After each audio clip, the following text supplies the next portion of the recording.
اخلاص مولانا امین احسن اصلاحی ماہنامہ صدق لکھنؤ نومبر 1941 سے انتخاب مختارات کا حصہ قدیم و جدید مصنفین کی منتخب تحریروں کے لیے مخصوص ہے۔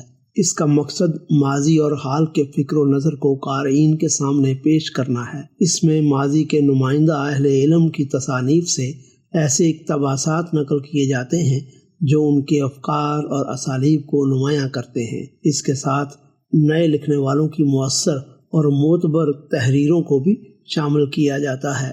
اس حصے کے مندرجات سے مدیر اور ادارے کا متفق ہونا ضروری نہیں ہے۔ ادارہ خلوص، اخلاص، مخلص وغیرہ الفاظ ہماری زبان پر بہت چڑھے ہوئے ہیں۔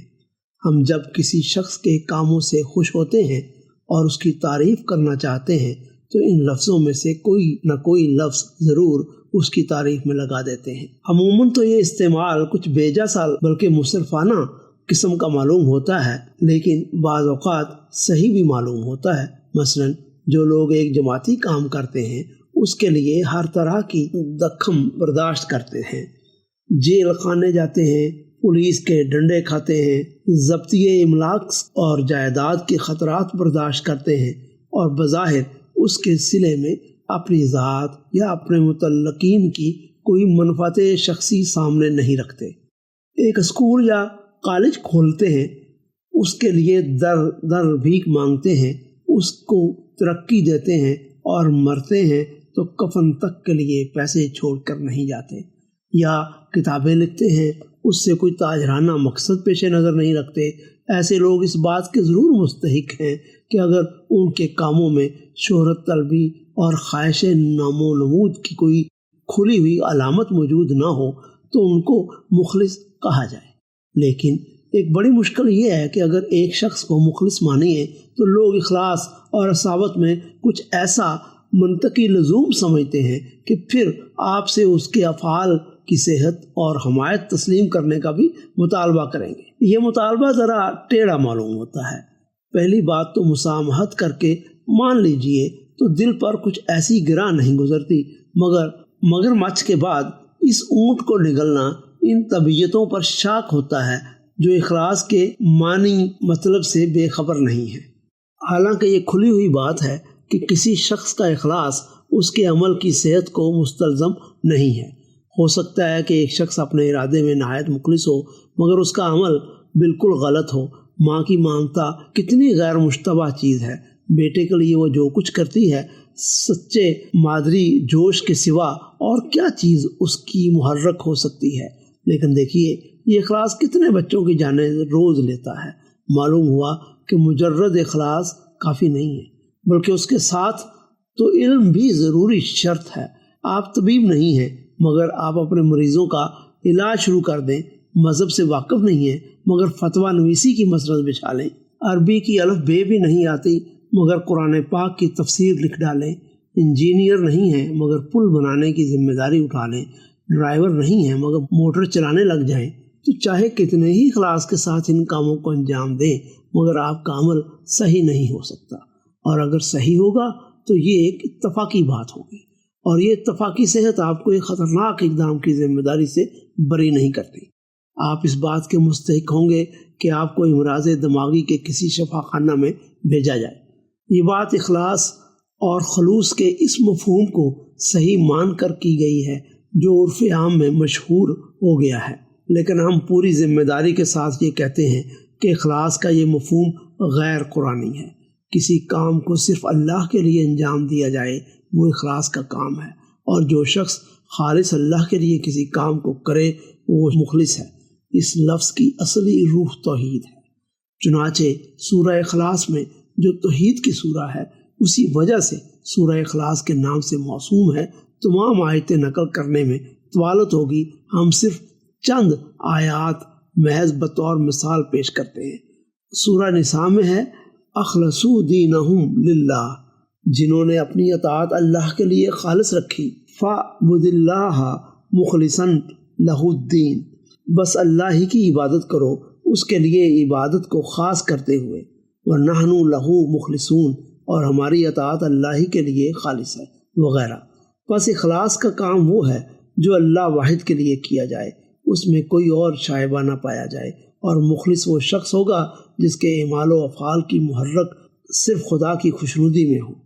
وہ بچوں کے منہ میں لقمہ ڈالنے سے لے کر قوموں کی سیادت و قیادت تک جو کچھ کرتا ہو مجرد رضائے مولا کے داعیہ سے کرتا ہو، اس میں کوئی دغدغہ اور وسوسہ شامل نہ ہو۔ احادیث میں یہ حقیقت نہایت دل آویز لفظوں میں تعبیر ہوئی ہے، اور شاہ صاحب نے شرح موطا میں بعض احادیث کے ذیل میں اور ابن قیم نے اپنی تالیفات میں تو ایسی باتیں فرمائی ہیں کہ ان سے روح کو تازگی اور ایمان کو غذا نصیب ہوتی ہے، مگر ان لطائف کی تفصیل کے لیے اس مختصر اور سادہ تحریر میں گنجائش نہیں۔ بہرحال قرآن میں اس لفظ کی جو حقیقت ہے اس سے معلوم ہوا کہ کسی خدمت کو مخلصانہ اور کسی شخص کو مخلص سمجھنے کے لیے تنہا یہ بات کافی نہیں ہے کہ وہ ذاتی مفاد کی آلائشوں سے پاک ہے۔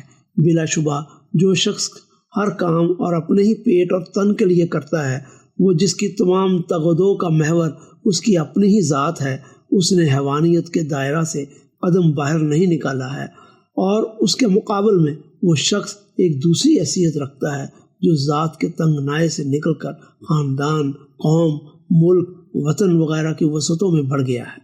لیکن قرآن کے مفہوم اخلاص کو سامنے رکھ کر ہم دونوں میں مقابلہ کریں تو یہ مقابلہ دو برائیوں میں ہوگا، دو اچھائیوں میں نہیں ہوگا۔ یعنی یہ کہیں گے کہ پہلے کے مقابلے میں دوسرا زیادہ اچھا ہے، کیونکہ قرآن مجید تنہا یہ نہیں مطالبہ کرتا کہ ایک آدمی اپنی ذات اور شخصیت کی پرستش سے چھوٹ جائے۔ اس کا مطالبہ تو یہ ہے کہ اللہ کی رضا کے سوا آدمی کے اعمال کے لیے کوئی اور محرک ہی باقی نہ رہے، اور اس کے لیے جیے اور اسی کے لیے مرے، اور اسی کی رضا کی تلاش میں ہر لمحہ سرگرم کار رہے۔ اگر ایسا نہیں ہے تو مخلص ہونا تو درکنار، اس کے تمام اعمال اللہ کی نظر میں عقارت ہے۔ ممکن ہے بعض لوگوں کو سمجھ میں یہ بات نہ آئے، مگر ہے بالکل صاف۔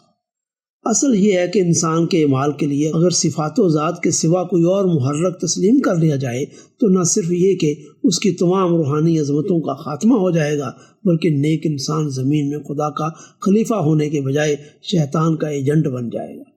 جن لوگوں نے خدا کو چھوڑا ہے ان کے سامنے ان کی ذات سے لے کر قوم، ملک تک جتنے اصنام ہیں، ان میں سے کس کے ساتھ رشتہ اخلاص میں جڑ کر انسان اپنے اعمال کو پاک و صالح بنا سکتا ہے؟ ممکن ہے کہ آپ جواب دیں کہ قوم و ملت، وطن وغیرہ صحیح ہے، اس زمانے میں سب سے اونچے دیوتا یہی ہیں، اور اگر یہ ایک شخص اپنی قوم کا مخلص ہے اور جو کچھ کرتا ہے وہ قوم ہی کے مفاد کے لیے کرتا ہے تو ہم اس کے ترانے گاتے ہیں، لیکن اس بات کو بھول جاتے ہیں کہ جو شخص اپنی قوم کا دوست ہے وہ دوسری قوم کا دشمن ہے۔ افلاطون اور ارسطو بڑے فلسفی اور عقلمند تھے، لیکن افلاطون کی جمہوریت اور ارسطو کی سیاست میں دیکھ لیجئے کہ یہ فلسفی بھی اپنی قوم کے سوا دوسروں کے ساتھ انصاف نہ کر سکے۔ اور ان پرانے فلسفیوں کے نام گنوانے کی ضرورت کیا ہے؟ ہٹلر، مسولینی اور یورپ اور امریکہ کے دوسرے ائمہ سیاست کے اخلاص میں کسے شبہ ہو سکتا ہے؟ ان میں سے ایک ایک اپنی قوم کا جان نثار ہے، اور قوم و وطن ہی ان کے اعمال و افعال کے محرک ہیں۔ لیکن دیکھیے کہ ان کے اخلاص وطنی اور قومی نے آج دنیا میں کیا ہنگامہ مچا رکھا ہے، اور غور کیجئے تو آپ کو معلوم ہوگا کہ ان میں سے ان کا اخلاص اپنی قوم کے لیے جتنا زیادہ بڑا چڑھا ہوا ہے وہ دنیا کے لیے اتنا ہی عذاب ہے۔ لیکن اگر یہ وطن و قوم کے بجائے خدا کے مخلص ہوتے تو نہ دنیا پر یہ آفت نازل ہوتی اور نہ خود ان کی قومیں اس عذاب میں مبتلا ہوتی۔ خدا کا اخلاص محض تقدس کے لیے ضروری نہیں، بلکہ یہ ایک عملی ضرورت ہے۔ اس کے بغیر انسان کا جو قدم بھی اٹھے گا غلط اٹھے گا۔ صرف خدا ہی کے تعلق سے انسان کے دماغ میں وہ روشنی پیدا ہوتی ہے جس سے وہ اپنا اور دنیا کا صحیح مفاد پہچان سکتا ہے۔ اس کے بغیر اگر وہ چلے گا، کتنا ہی بڑا فلسفی اور زاہد مرتاز کیوں نہ ہو، کسی نہ کسی کھڈ میں ضرور گرے گا۔ اپنے گھر کی نالی میں نہیں گرے گا، شہر کے جو چبچے میں گر جائے گا، مگر گرے گا ضرور۔ بہرحال دنیا کی قومیں جس کو جی چاہے مخلص کا لقب دے دیں، لیکن مسلمان تو صرف اسی کو مخلص کہہ سکتا ہے جس کی تلاش زندگی بھر یہ رہی ہو کہ خدا کی مرضی کس بات میں ہے۔ ممکن ہے اس نے اپنے فیصلوں اور کاموں میں نہایت فاحش غلطیاں بھی کی ہوں، لیکن یہ اجتہادی غلطیاں ہوں گی۔ اس سے اس کا اجر و ثواب ضائع نہیں جائے گا۔ لیکن جن لوگوں کے پیش نظر خدا کی مرضی کا سوال ہی نہیں، وہ اگر قومی خدمات کے جوش میں اپنی تکہ بوٹی بھی کرا دیں تو وہ قومی سرفروش، وطنی لیڈر اور نہ جانے کیا کیا کہے جا سکتے ہیں، لیکن جس اخلاص کی تعلیم قرآن مجید نے دی ہے وہ اخلاص اپنے ساتھ ایک مخصوص نسبت رکھتا ہے، اور بغیر اس نسبت کے کسی فعل یا شخص کے لیے اس کا استعمال صحیح نہیں ہے۔